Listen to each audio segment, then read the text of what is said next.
娘挺聪明啊，这样都能被你看出来，怕不怕？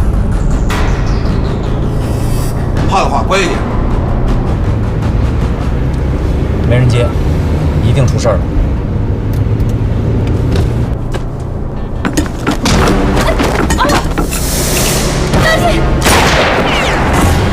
是枪声，就在前面。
抓到了，捆了一个，还有一个可能被我毙了。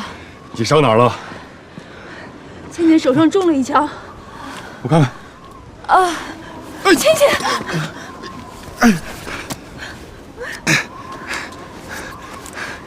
指挥中心，华南路一带有人受伤，马上派救护车。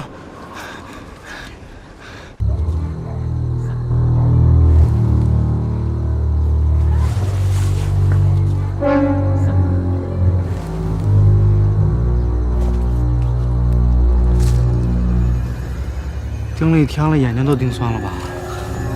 这大门动都没动过，我都快产生幻觉了。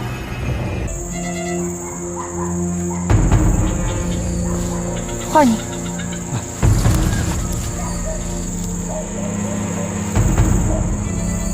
哎呀！哎，干嘛？虫子。你知道我最怕什么吗？怕什么呀？当警察、刑侦抓捕都不怕，最怕虫子了。这里黏糊糊的，潮兮兮的。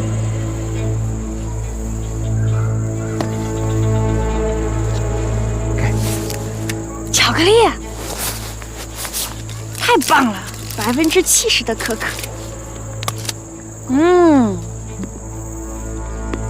好吃。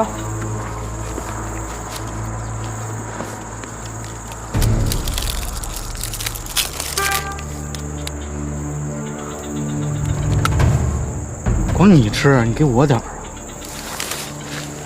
快看，快看！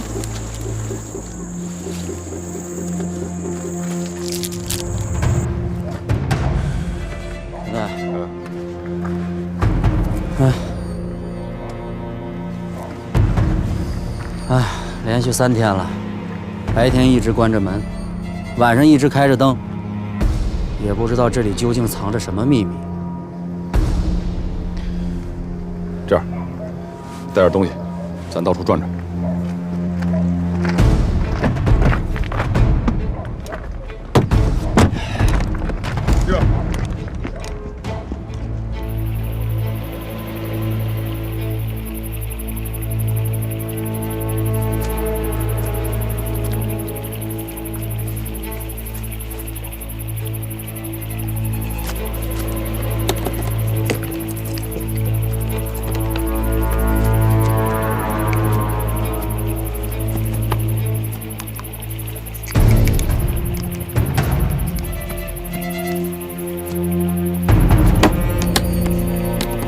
这条河啊，是从夏明家门口流过来的。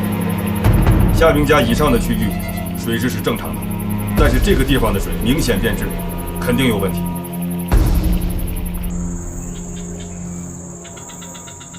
你说你这么一直盯着，那苍蝇进出都数清楚了。咱们盯这么长时间，我估计也没什么动静。晚上肯定也没动静。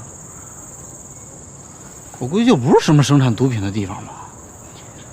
是不是生产毒品？等省队化验出来了，自然就知道。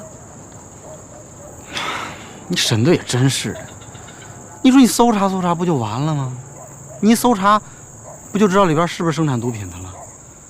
哼，去搜了，不是生产毒品，那倒好。那要是怎么办？那是更好，人证物证俱在，省得咱眼巴巴在这盯着了。好什么好呀？要是生产毒品了，那他们的头是谁？你一搜，那是打草惊蛇。瞎说什么呀，在这儿？说的也是啊。哎，高立明，有动静。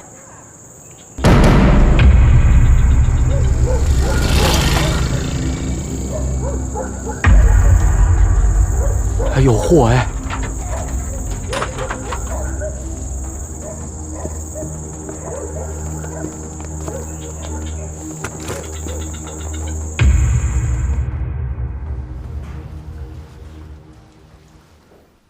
丁鹏毅已经从丁立倩的电话里总结出了一条规律：只要重案、大案、大线索，丁立倩的电话一定关机。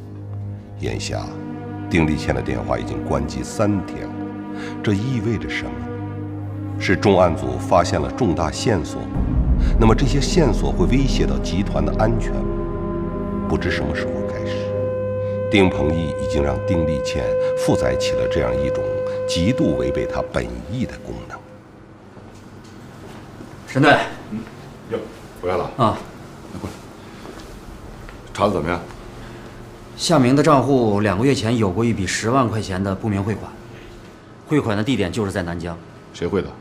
是一个农妇，不过这个农妇对汇款的事儿一无所知。确定吗？确定。这个农妇的家里可以说是一贫如洗，更别说是10万块钱了。不过她提了一件事儿，就是几年前她来南疆打工的时候，曾经有一个人花了100块钱买了她一张空的银行卡。那个人长什么样？她说时间太长了，又是晚上，记不清了。那10万块钱，具体是从哪家银行汇出来的？是东桥边的建设银行。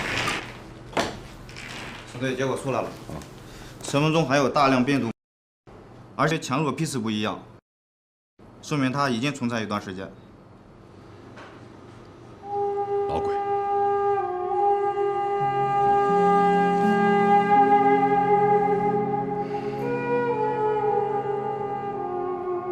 老鬼的生或者死一直是个谜团，而现在这个谜团终于被撕开了一个角。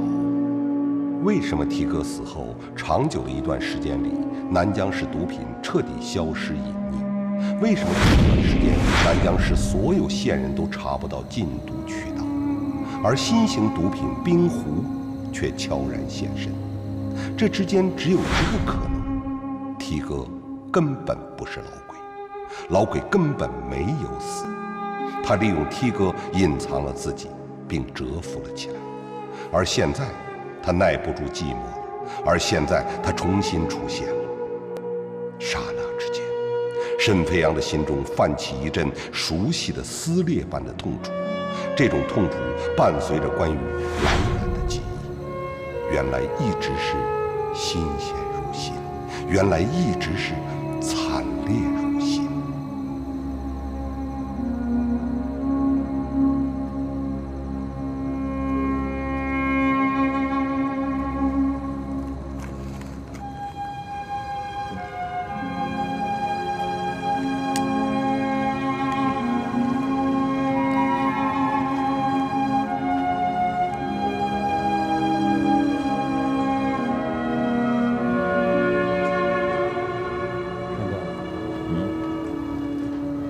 你是不是特想嫂子？我也特想嫂子，嫂子笑起来特灿烂。哎，嫂子把你管得服服帖帖的，可就是管不了你这工作狂的毛病啊。哪止这些？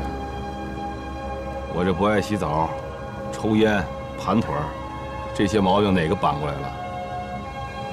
我跟你说，我们家兰兰吧，就是嘴狠，哎，其实心特别软。我听说你在家饱受摧残，不是夹板就是绷带的。话不是这么说的，那是兰兰为了给我纠正动作，说我蹲着不好看，给我上的手段。但我还是我呀。你呀，你二坏。其实嫂子挺凶猛的。你这么说也没错，她是凶猛，但是人家凶猛的有范儿。是有范儿。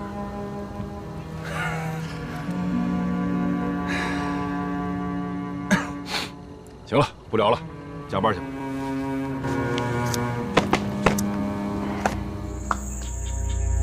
谁？沈队，沈队，情况怎么样？刚才来了几个人，搬了几个箱子进去。还有没有别的？没有。沈队，结果出来了吗？出来了。昨天取回去的水经过化验，里边还有大量毒品，再加上这个村的种种迹象表明，夏明家里很可能就是一个成规模的制毒窝点，而且工艺非常完美。把制毒窝点装在普通宅里，不可思议啊！好端端的一个村子就被毒品给污染了。沈队，咱把夏明给抓起来，这小子肯定给收买。绝对不行！在没有发现夏明的踪迹之前，绝不能打草惊蛇，必须24小时监控。是。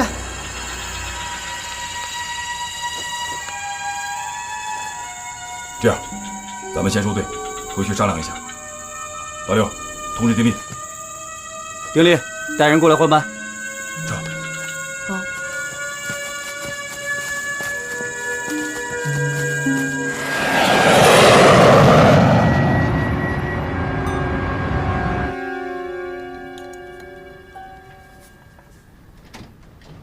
我回来了。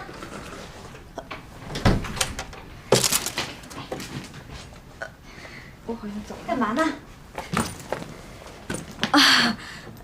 我这2天没有休息好，不太舒服，上医院又太麻烦了，我就找医生开了点药，自己注射。自己注射怎么行啊？万一扎不准血管呢？哎，菲菲，你这胳膊怎么回事啊？啊，怎么全是针眼儿啊？怎么回事啊？上医院又贵又浪费时间，我都是自己注射的。现在呀，我熟能生巧，血管一下子就找准了。这身体不好还有理呢？安妮，别光说我啊，说说你的白马王子。哎，你们最近怎么样了？不怎么样。什么叫不怎么样啊？快说说，我给你们把把脉。我最近老也见不着他，给他打电话不是关机就是不在服务区，弄得特神秘。每次问他，他就说忙忙忙。这男人呐，如果爱一个女人，他就是再忙也说不忙；要是不爱呢，那就是再不忙也说忙。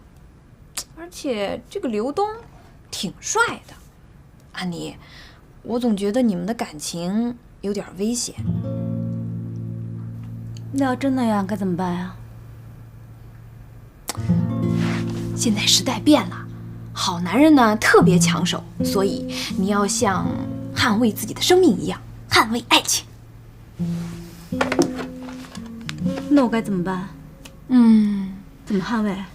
我觉得你干脆调休几天吧，跟着他，看看他有没有什么不可告人的电话，或者是女人的香水儿、头发。要是真有，你就跟踪他，找到那个女人之后，你就一下咬死他，跟他拼个你死我活。行不行？你能不能出点正经主意啊？真的。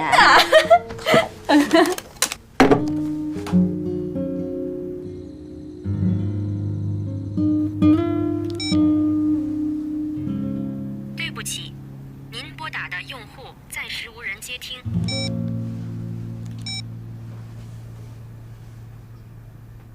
您拨打的电话暂时不在服务区，请稍后再拨。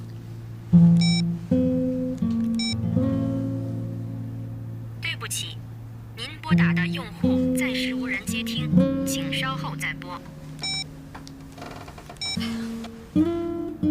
对不起，您拨打的用户。阿妮，你干嘛不亲口问问呢？我不敢问，我害怕他，万一说他变心了呢？万一他跟我说他不再爱我了呢？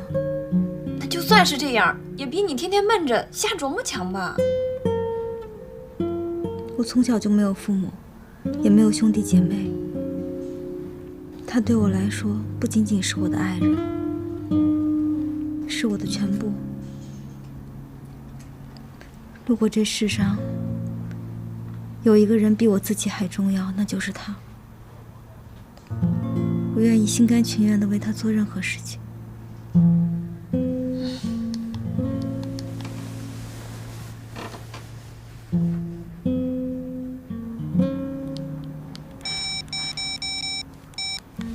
对不起，您拨打的用户暂时无人接听，请稍后再拨。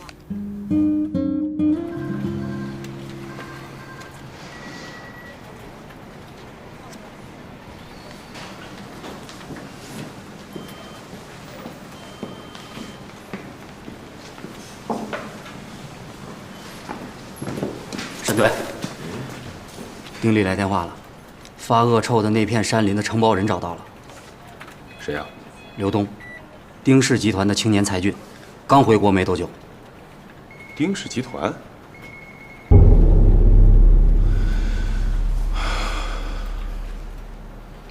这样，这事儿先保密，别让丁立谦知道。嗯，哎，那这次行动要避开丁立谦吗？你让我想想。好。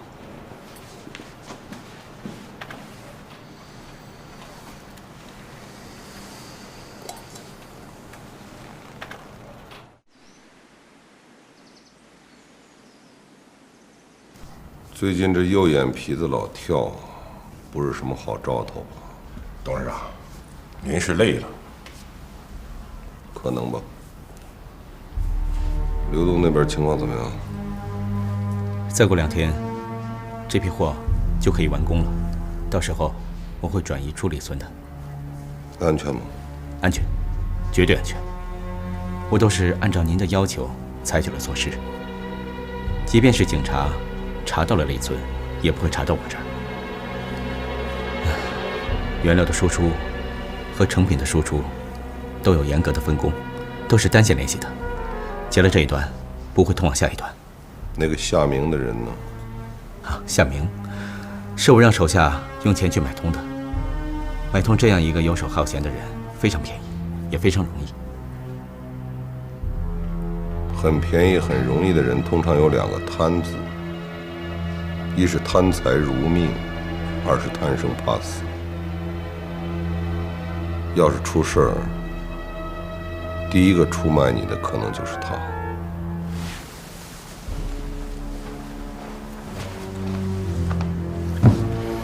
刘东啊，董事长的话，你听懂了吗？做大事就要狠得下心，下得了手。既然已经踏上了这条路，要想平平安安的走好、走远，就不能心软，就不能留下任何隐患。你放心吧，王叔，我跟董事长这么多年了，我知道该怎么办。能活的人，一定要好好的活着；不该活的人，他绝对活不了。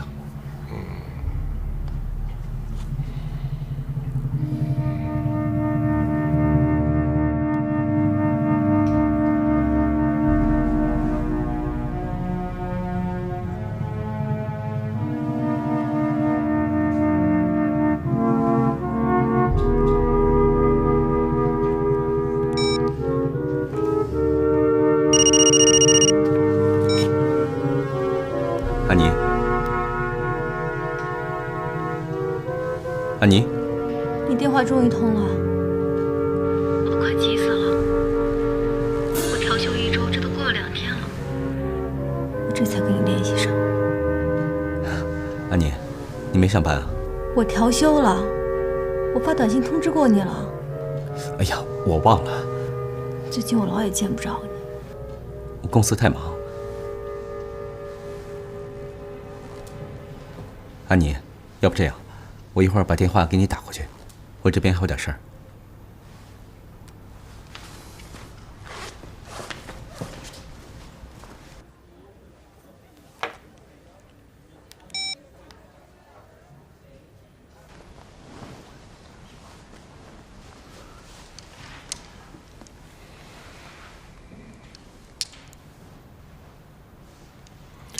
小邓啊，最近跟安妮怎么样啊？啊，最近我忙，没顾得上她。等闲下来，我再好好陪她。这阵子又怕分心，所以我没怎么开跟她联系的另一部电话，冷落了她。没事儿，闹点小情绪。哦，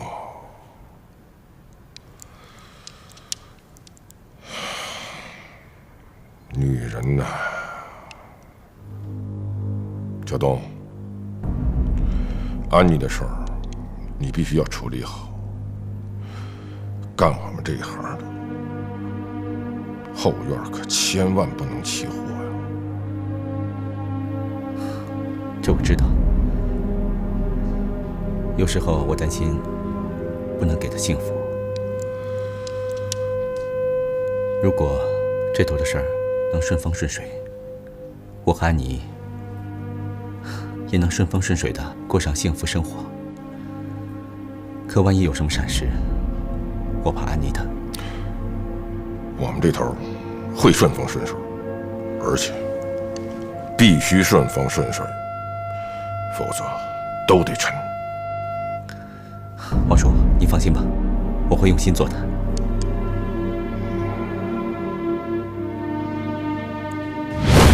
话里有话，直说吧，你怎么看这个丁氏集团？丁氏集团不简单，丁鹏毅更不简单。哦，你怀疑他？对。也许我们看到的并不是真实的丁鹏毅。两种可能性：第一，优秀的企业家和毒品一点关系都没有；第二，所有的光环只是一种掩饰，实际上他就是老鬼。凭什么？在T哥死后的一段时间里，南疆所有的毒品交易都是零成交，就连迪厅的 K 粉还有摇头丸都销声匿迹。到后来黑子的失踪、冰壶的出现，都证明毒品并没有消失。他们这是改头换面，换成了一个有计划的蛰伏。对，只有他们在感觉相对安全的时候，才会在特定的地点、特定的时间重新出现。而李村的冰毒画院恰恰证实了我们的推断。这个李村山林的承包方正好是丁氏集团，而丁氏集团的产业性质决定了他们如果没有充足的理由，是不可能去承包这一片偏远的山林的。你的分析很有道理啊，但是我们也不能仅仅依据承包山林，再加上一个汇款区域，就断定丁氏集团与之有关。除了这些，你认为丁氏集团还有什么疑点？有。最近几天，我让人查遍了所有本市的大型企业，丁氏集团最特别。哦，说下去。首先，丁氏集团在过去的10多年时间里边，没有任何的不良违规记录，这是不可能的。丁氏集团从现在开始就必须进行合法经营。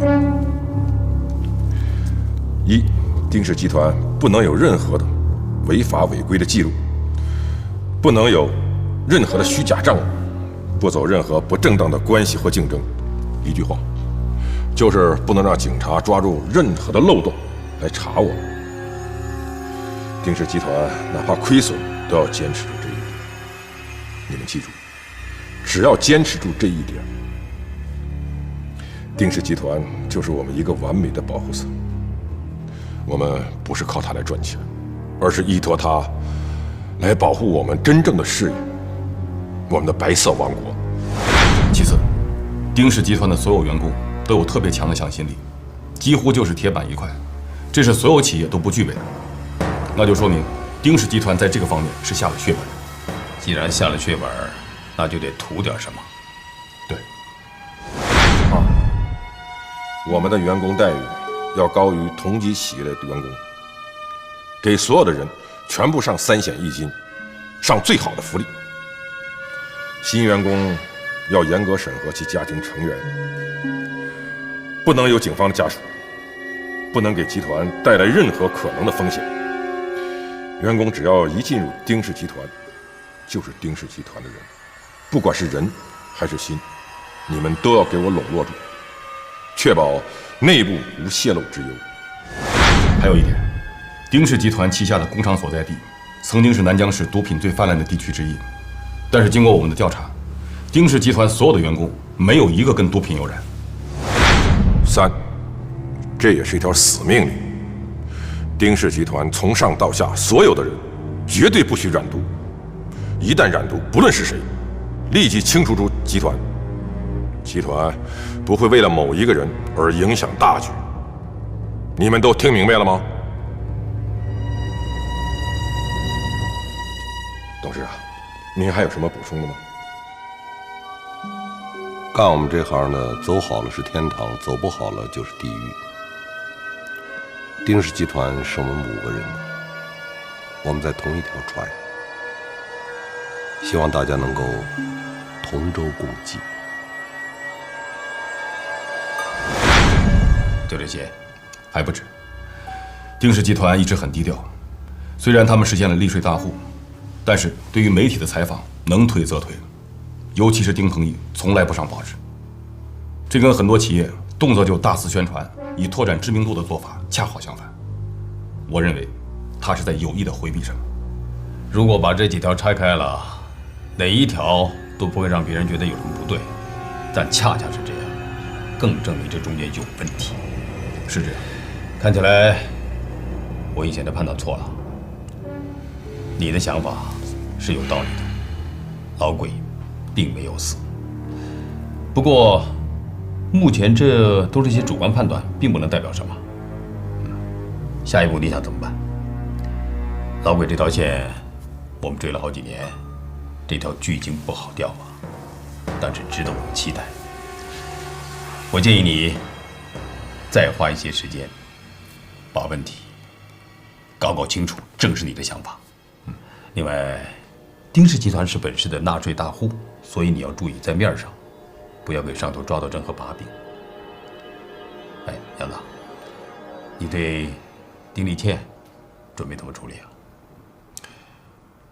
丁立倩是个好警察，但是他跟丁氏集团的关系的确要引起我们的重视。高局，我是这么想，暂时呢不调动他的岗位。1，我信任他；2，如果丁氏集团真的有问题的话，那就会打草惊蛇。所以，对于丁立倩，我会把握分寸。好，我相信你能处理好，注意方式方法，严守秘密。是。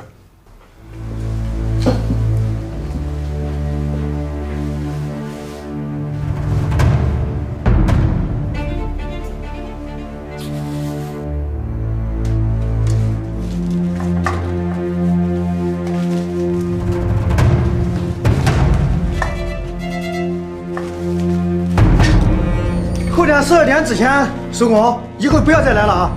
啊？那还调到材料怎么？你废什么话？那还欠我们的工钱怎么办？我不会欠你们钱的，到时候还你钱给你们就是了。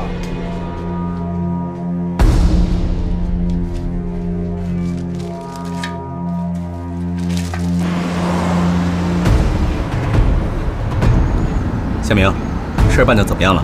老板，我已经叫他们加班加点的干了。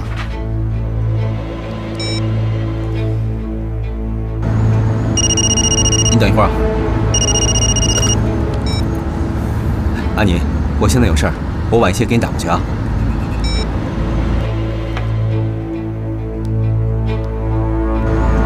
你让他们给我轮班倒，尽量提快速度。你看是这样加班加点的话，是不是工钱多给一点？钱不是问题，你让他们给我注意安全。事儿办成了，我给你们翻1倍的价钱，就算我犒劳兄弟们的。哦，老板，有你这句话，我心里就有谱了。心里有谱不行啊，得靠谱。你放心，老板，我保证后天12点之前，保证完成。那好，事儿一完成，我马上给你打钱。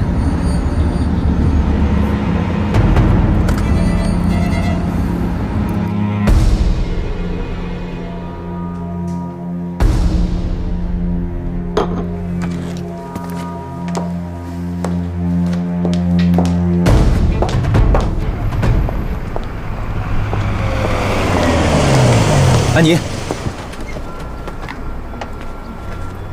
走，咱们出去转转。你看现在都几点了？刘东，我在你心里是不是一点位置都没有啊？你就不能抽点时间来陪我？安妮，你说什么呢？我说什么？我累了。安妮，安妮。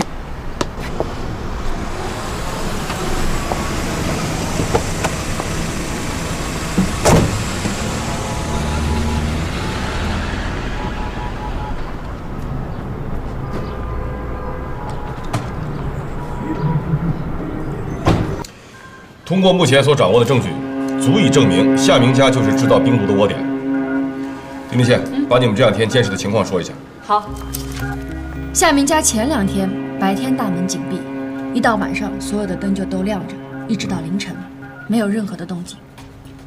后面3天出现了异常情况，每天凌晨2点左右就会来一辆小型的货车。接着说。货车到达之后，每次出现1个司机。戴鸭舌帽，戴口罩，看不清楚脸。司机会用3长1短的敲门声通知房内的人出来接货。那车上装的是什么？不能判定，但从他们的搬运的姿势来判断，东西不轻。然后呢？他们有没有进去或者交谈什么的？没有，每次卸下货，司机就走。高立明，他们卸货的人是8个。因为这货又多又沉，我估计所有人都出来了。其他的跟倩倩看到的一样，没什么别的迹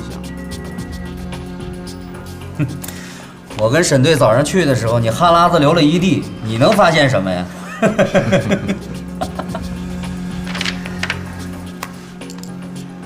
哎呀，8个人，看来这事儿不小。沈队，你的意思是，这是个大案？很有这种可能。这次你们2个人表现都非常好，尤其是丁立宪，啊，你们俩好好回去休息，晚上再去下架。是。等等，滴滴，你那兔子眼睛，晚上看清楚点。谢谢队长。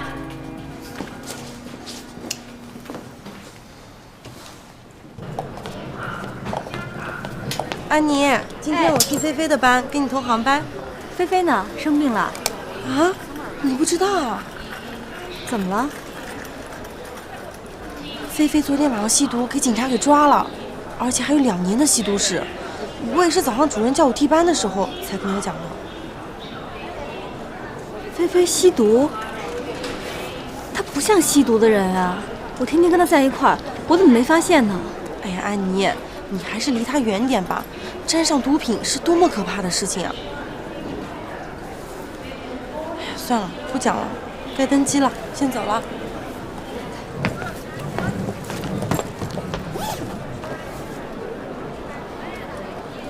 安妮，你怎么来了？我来看看你，还生气呢？别生气了，今天专程来向你道歉的。安妮很轻易的就原谅了刘东，虽然她依旧满心疑虑，依旧不安。这种不安就像一团不确定的阴影，让她感到一种说不清道不明的威胁。安妮隐隐有一种不好的预感，也许她和刘东之间不会一帆风顺。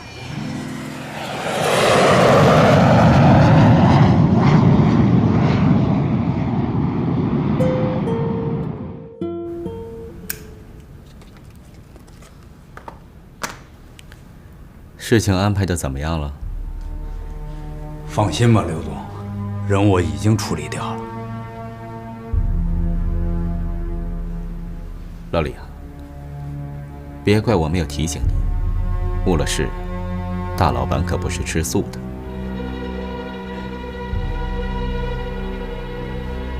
今天晚上事关重大，也是关键的时刻，也是你最后的一次机会了。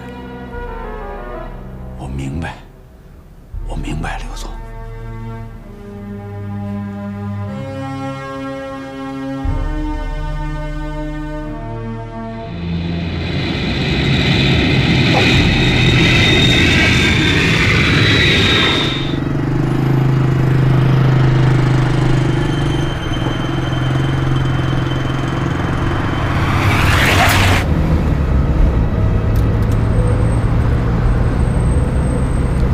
刘东，我最近老也见不着你，电话你也不接，我心里挺不踏实。公司的事儿太多，我自己忙不过来。真的是这样吗？真的。别人都说，男人都不愿意支持他身边的女人。你不会是看上别的女人吧？你听谁说的？别胡思乱想。我怎么会有其他的女人呢？我这一辈子只爱你一个人。你看，今天我本来很忙，但是我还是陪你去戒毒所。哎，安妮，你去戒毒所干什么？去看个朋友。小雪，安妮是我表姐，你见过的。她一会儿过去找你，她有个朋友杨菲菲在你们那儿戒毒呢。哎，就是挺可惜的。大刘让我问询问笔录整理好了没？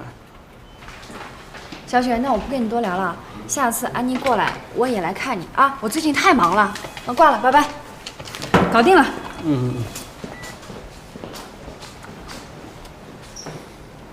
那喂，搞定了。什么朋友让你这么伤心？是菲菲，我的同事。我们中学就在一块儿，后来又考进同一所大学，毕业以后分到同一家航空公司。每次飞到外地的时候，我们都一块吃饭逛街，我们特别合得来，什么话他都跟我说。我真没想到他会吸毒。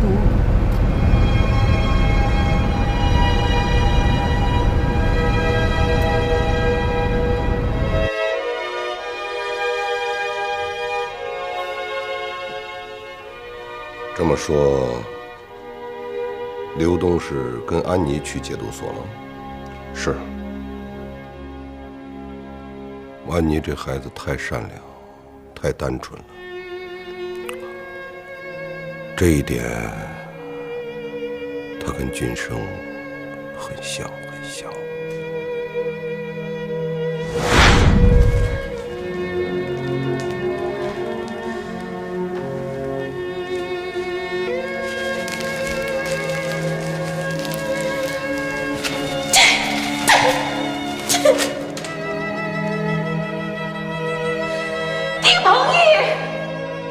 到底要怎么样你才能回头？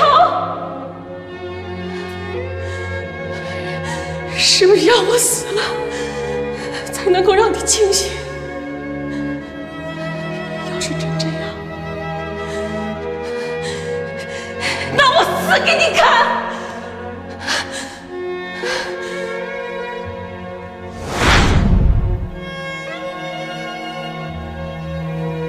这么多年来，我一直在想，不让君生知道这一切的原因，是为了我让他能够幸福快乐的生活。因为我是个男人，我希望我深爱的女人好，所以我把一切的风险，所有的事情独自承担下来。你说我有错吗？董事长，您没错。不，我还是错。我不该瞒住他。如果我给他时间，让他一点一点地接受这一切，而不是让他在猝不及防中被迫地接受这一切的话，我想君生就不会做出那么激烈的反应，也许他就不会离开我。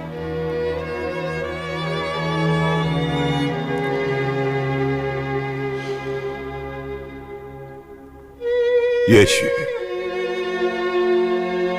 今天坐在这儿说话的就不是我们两个人了，而是我，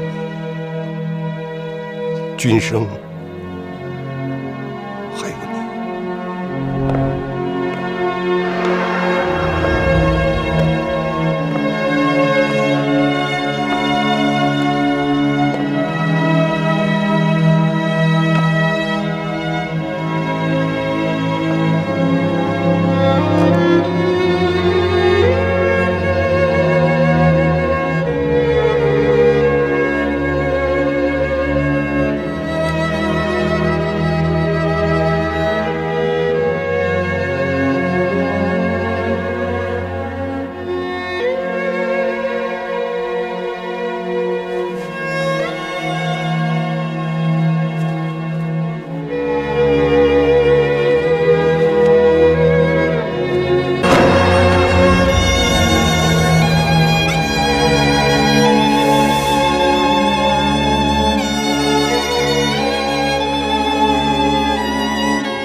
知道，明白。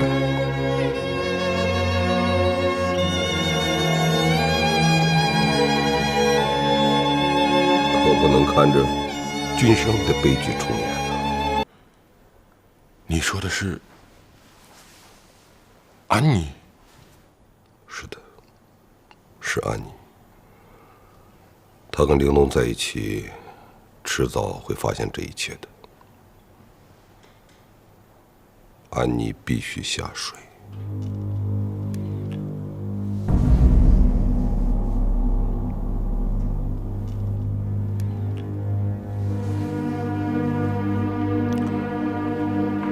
我知道你心里有疙瘩。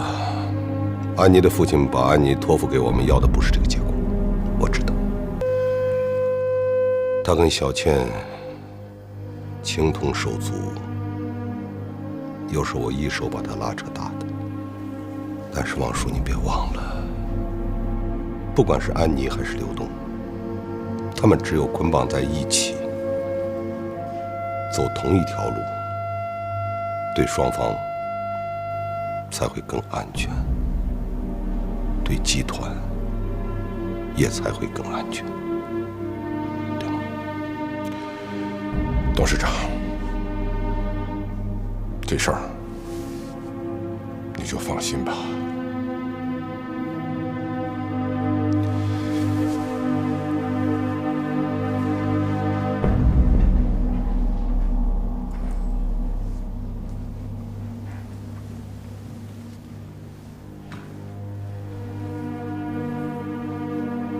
君生，我已经说过多少次了，这条路没有回头。你要求我的，我办不到。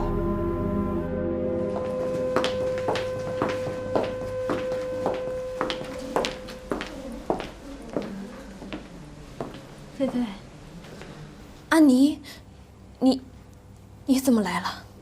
我听说你的事儿了。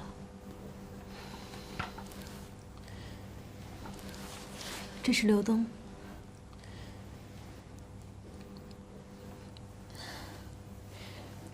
安妮老在桌子上摆你的照片，没想到第一次见真人是在这种地方。你别这么说，坐吧，坐下慢慢聊。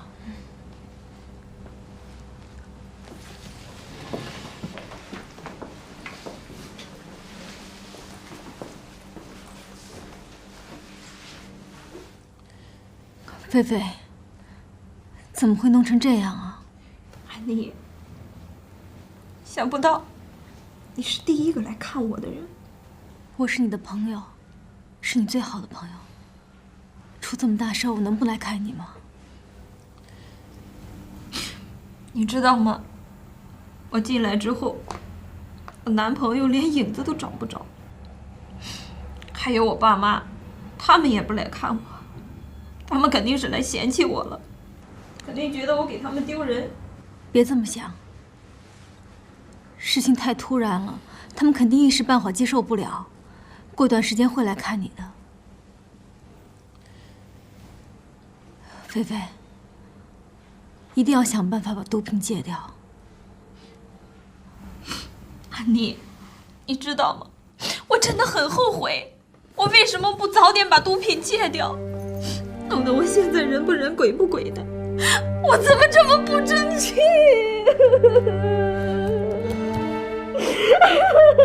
你要对自己有信心，只要把毒品戒掉，你以后还会有希望的。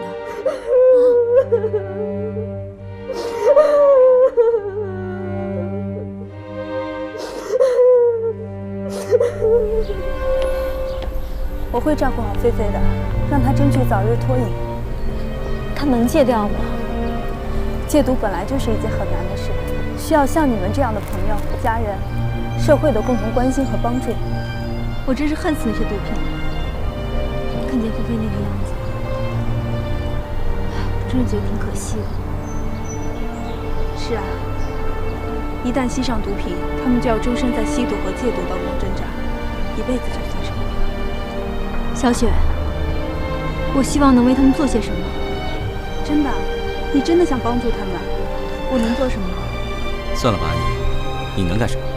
安妮可以帮上忙的。中秋节快到了，我们收教所正在准备组织一些收教人员排演节目，鼓励他们走向新生。可惜啊，丁丽倩知道我这个人缺乏文艺细胞。我来给他们排练，我还可以帮他们一块做演出服装，这是我的强项。那一言为定，一言为定，下周见啊。那我们走了。好。再见。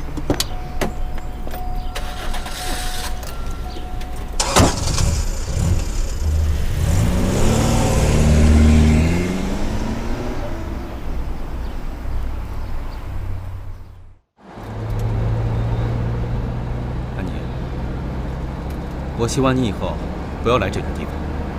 怎么了？这帮吸毒的人啊，都是社会的渣子。人一旦染上了毒品，是没那么容易戒掉的，终究是没有什么用。你还以为他们是什么社会的栋梁？像你这样生活在美好世界里的女孩，就不应该来这种地方。可总得有人关心他们、挽救他们。该千刀万剐的是那些毒贩子。要是没有毒贩子，他们根本没有机会控制这些东西。哼，他们能有今天，那完完全全是自找的。当初他们要是抵制了毒品的诱惑，那就不会堕落，那么也就不会有人贩毒的。这个世界上的人分3、6、9等，像这帮吸毒的人渣能走上这条路，那完完全全是自己选择的，能怨得了谁啊？你要说菲菲是人渣，我不同意，我接受不了。她很优秀，她只是抵受不住毒品的诱惑而已。好了好了，安妮，我们就不要争了吧。再说，这件事情也不是你安妮操心的事儿啊，不是有警察吗？让他们去问不就行了吗？是，我知道，我的理论有些绝对，但是我希望你好好想想，等你想通了，就会觉得很有道理。我真搞不明白你怎么会这么想。我错了，我不应该有这样的想法，行了吧？安妮，你看我们难得聚在一起，就别为了这种不相干的事情吵架了吧？啊，想想我们晚上吃什么？日本料理还是法国菜？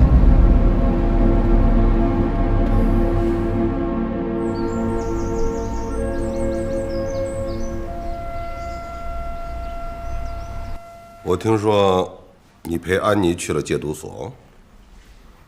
是安妮，她非让我陪她去的。有些事情不能由着女人的性子来。哦，你说家里已经有了一个当警察的小倩，够让人心烦的了。如果再来一个忙着帮人戒毒的，这……董事长，我会小心的。刘东啊，光自己小心还不够啊。有机会你要给安妮洗洗脑。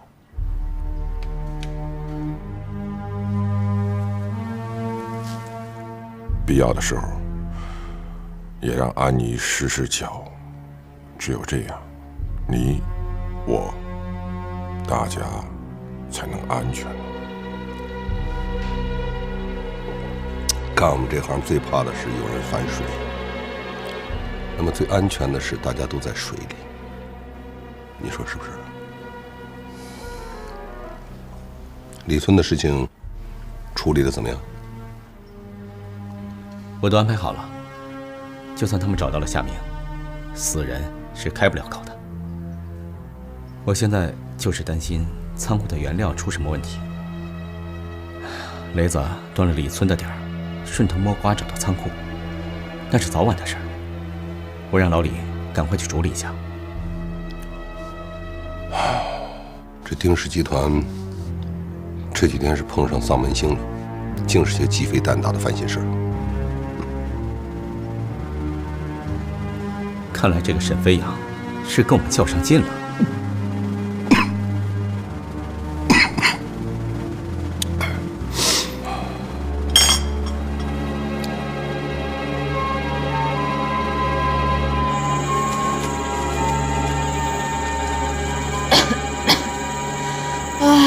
高凌明，我现在真怀念在学校的那段时间。教官说的没错，当一名好警察，要适应在任何气候条件下执行任务。教官说的有远见。高凌明，问你个问题啊。说。当初让你来报考警校，你现在遗憾吗？想听实话还是想听假话？当然是实话啊。实话的话，是我不再考虑这个问题。我承认吧，当警察不是我最初的梦想，但人生没有假如，也无从比较。我既然选择了做警察，我就一定干好。如果我要做 IT 精英的话，我也会做好，而且会干得很有成就感。当然了，我现在在做警察，我一定会干得很出色。再说吧，我现在觉得我自己吧，越来越是这块料，天赋。嘚瑟。什么叫嘚瑟？哎，还有，我能天天和你在一起，特高兴。你少扯上我啊！哎，我真心的。高凌明，你听我说，你是我最好的哥们儿、朋友。行吧，只要你高兴，咱们都行。哎，啊！灯灭了，灯灭了。我看看，看着吧。高凌明，是不是他们发现我们了？不可能，肯定有情况。你赶紧联系沈队，快点。402呼叫总部，402呼叫总部。总部收到，402请讲。情况有变，对象灯火全灭，声息全无。完全停工，报告完毕。402原地加强监视，有情况随时报告。402明白，402明白。提起精神来吧，今天晚上肯定有情况。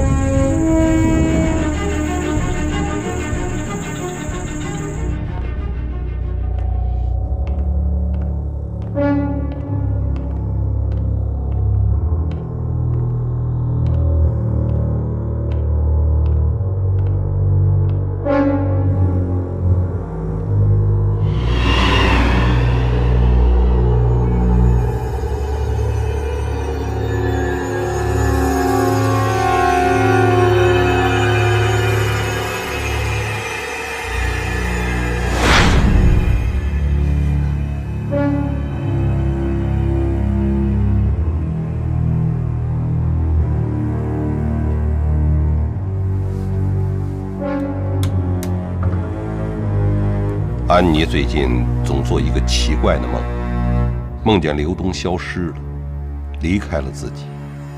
安妮理解为日有所思，夜有所梦。自从上次和刘东一起去过戒毒所后，刘东依然神秘，依然忙。安妮并不怕刘东忙，她怕的是忙的背后隐藏的秘密。她觉得她必须做点什么了。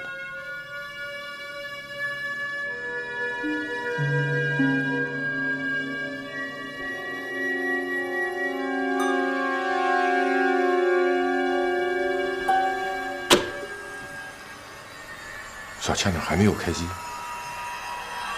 那警队怎么说？还是老规矩，保密。哎，最近你有没有听说市里头有什么大案？没有，一切都平平顺顺的。平平顺顺的，这么多天不开机，不是个好兆头。您是不是担心老李那儿会出篓子？老李那儿要出篓子，所有人都得沉。要不，让老李先撤回来吧。姨父，安妮，哎，怎么？我想找你聊聊。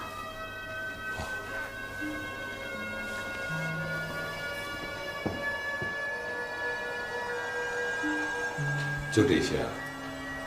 这么多可疑的地方还不够啊！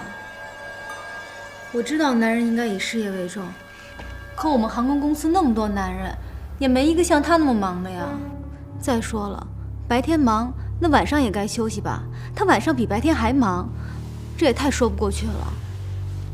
我都好些天没见着他了。那你今天来找你姨父我，就是想问问我，刘东是不是到底真的这么忙？刘东做的那些事儿都是你给安排的，您最清楚了。其实我也不想怀疑他，我就是想让你给我个靠谱话。靠谱的话，那好。你看啊，丁氏集团上上下下1000多号的人，能拿主意的、决策的也就这几个人。你姨父我、雅琴，还有望叔，还有一个就是刘东，啊。那么我跟你望叔呢，算是老弱了。那么雅琴呢，是一个带着孩子的女人。那么现在数来数去，最精明、最能干的，就是刘东了，对吧？你说他能不忙？还有公司现在正处在关键的时候，做任何事情都必须小心把控，所以最辛苦的就是刘东。女人的最大事业就是男人嘛，对吧？所以你应该多关心他，而不应该怀疑他。他要是外边有别的女人，你可不能替他瞒着我。他真要是有这种花花肠子，我一定饶不了他。那他要是也瞒着你呢？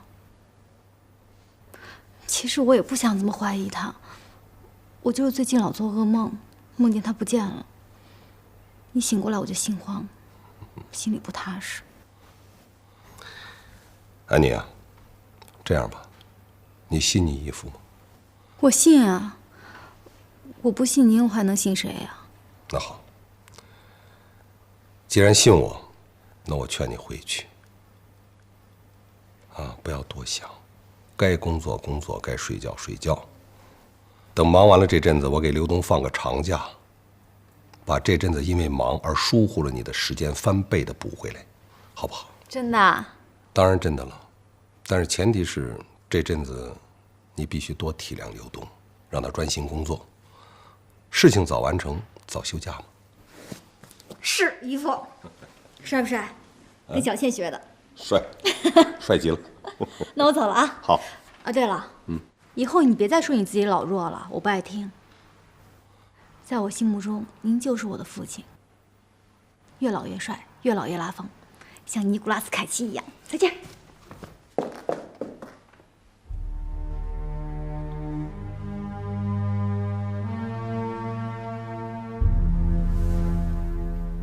丁鹏毅有一瞬间的愣神，安妮的这番话突如其来，郑重其事，他完全没有想到自己在安妮心中会这么重。丁丽倩是他血脉的延伸，现在昏天暗地的和隐匿着的他做斗争，安妮却把自己当成他的家人。这一刻，丁鹏毅的心感觉到了一种早已被他遗忘的温情和温暖，但立刻恢复了冷静的温度。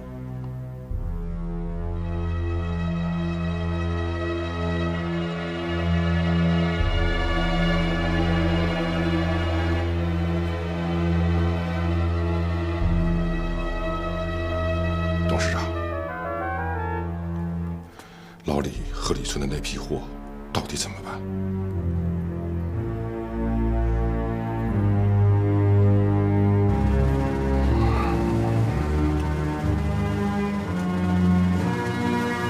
李村的货就是我们丁氏集团东山再起的全部资本，就是提着脑袋也得赌一把。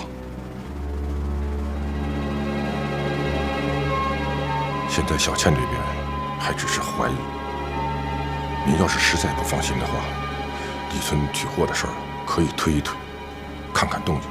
不行，李村的货多放一天，只会多一分风险。只要熬过接吻就好了。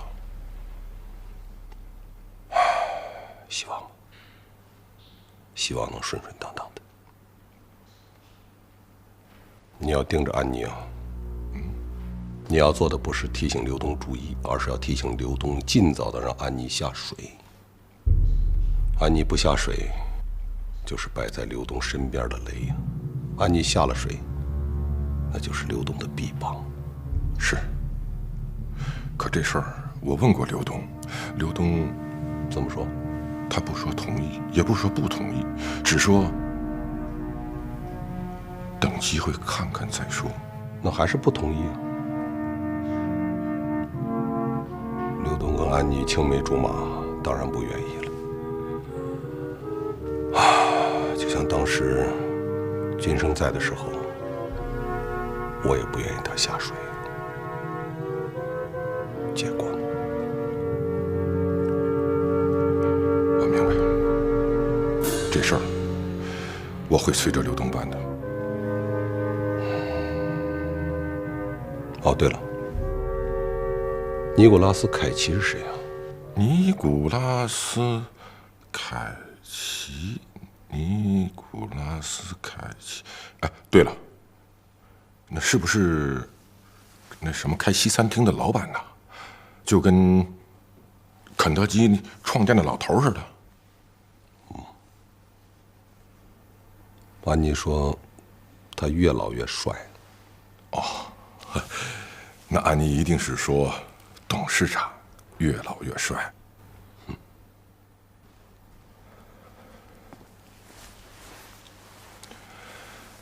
他要喜欢的不是刘东，也许会生活得更好。也许吧，这都是命。每逢做大事，丁鹏毅总会做同样一件事：等待。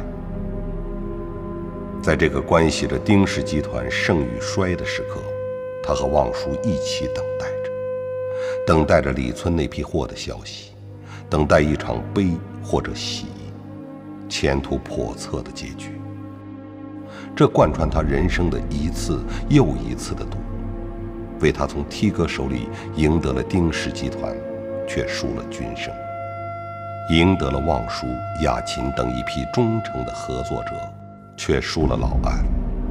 也许还有老安唯一的女儿安妮的幸福。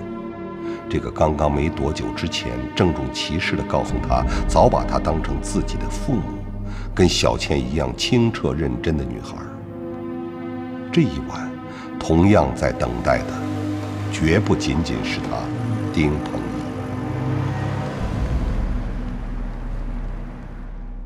从通宵达旦的亮灯到全线灭灯，只能说明一个问题：这批货他们干完了。那既然干完了，就应该有人上门取货。对，那什么时候取、哪天取，我们无法知道。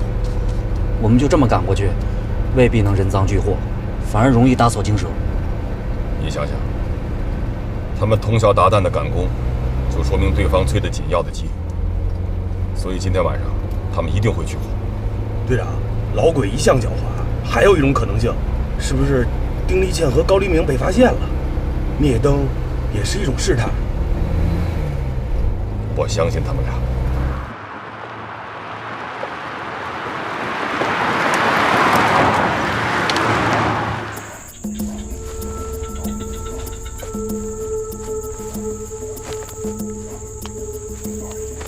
别感冒了。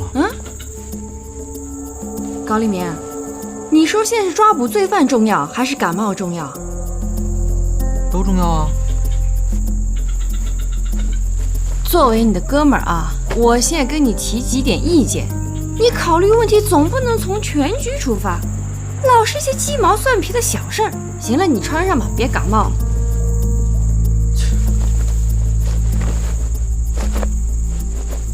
这说你的问题你还不承认？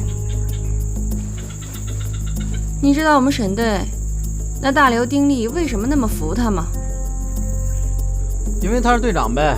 错。你别看我们省队说话硬邦邦，性子硬邦邦的，可是他只要工作起来，这些缺点就全都不见了。看不见那是你不去看，不代表缺点长翅膀飞了啊！你又错了，那是他自身焕发的光芒，把他所有的瑕疵都给掩盖了。是缺点，不是瑕疵啊，倩倩。管得着吗？丁立倩，省队，什么情况？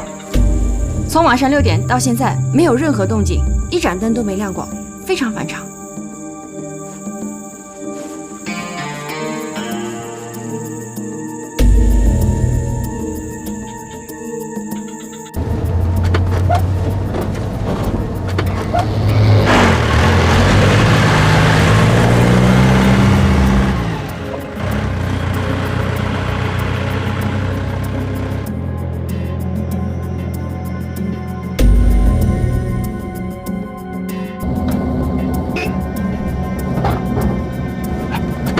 停！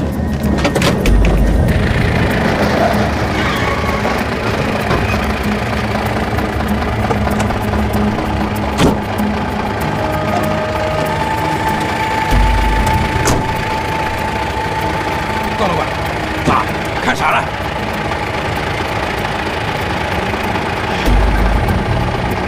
哎，这儿还有别的路可以绕着走吗？我得问问赖子，这地他路熟。行，问问。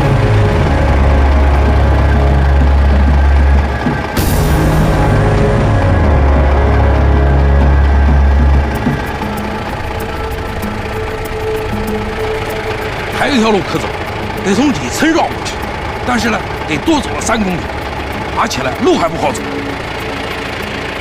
行，绕着走啊。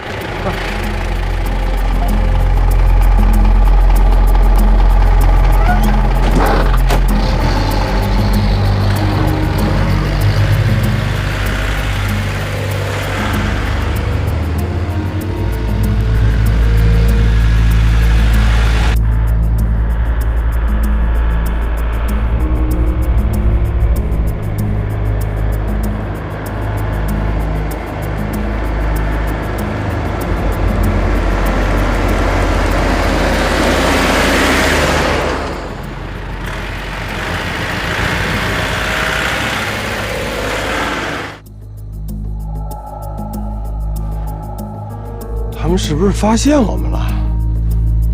丁力，你瞎说什么呀？我们俩一直很小心的，肯定没有被发现。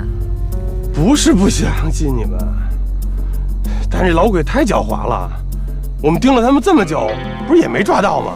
哎，你说这话不是瞧不起自己人吗？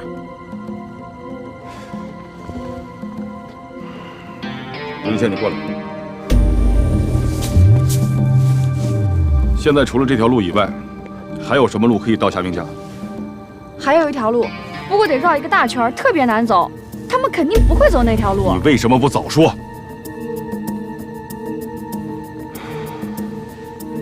这样啊，那个大刘、迪丽，你俩跟着我；高立明、丁立倩，你们俩继续留在监视车上，监控夏明家。有任何情况，第一时间向我报告。是。是。上车。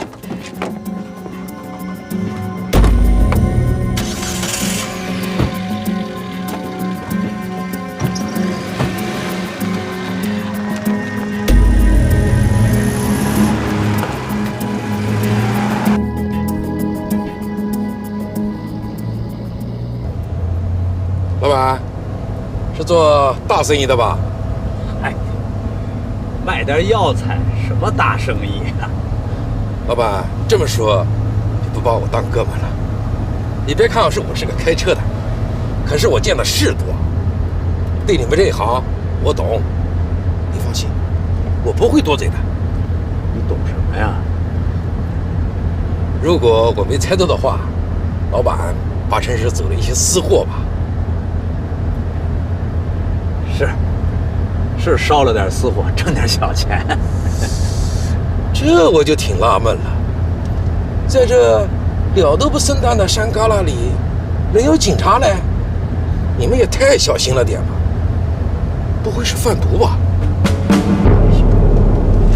哎呦，兄弟，你可别吓唬我！不能！来，拿着啊！嘿，老板，你也太爽快了。那我们就是哥们了，这钱你可得拿回去。嫌少啊？哪能呢？你说我们是不是哥们？算是。既然是哥们了，再谈钱，那太伤感情了。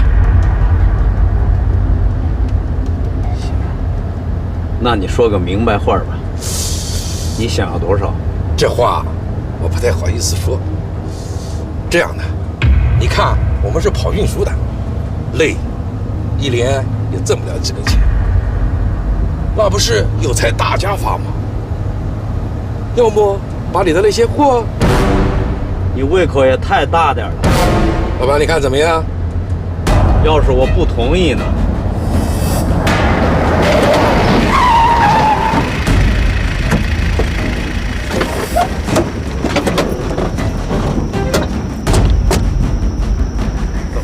车坏了，不能走了。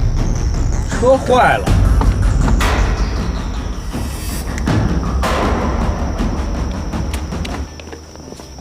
车真的坏了？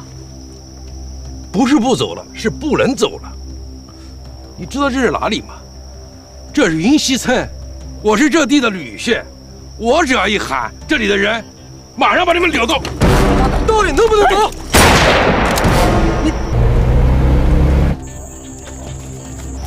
快滚！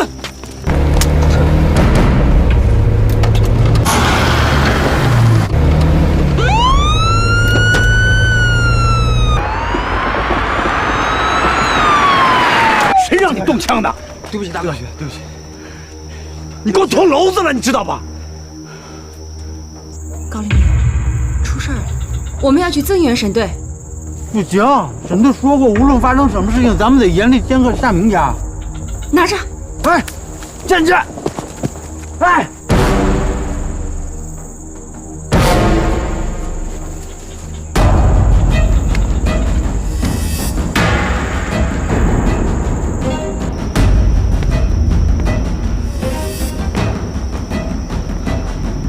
赶快上车上，找点废酒瓶子来，把这路都给我砸满喽！快！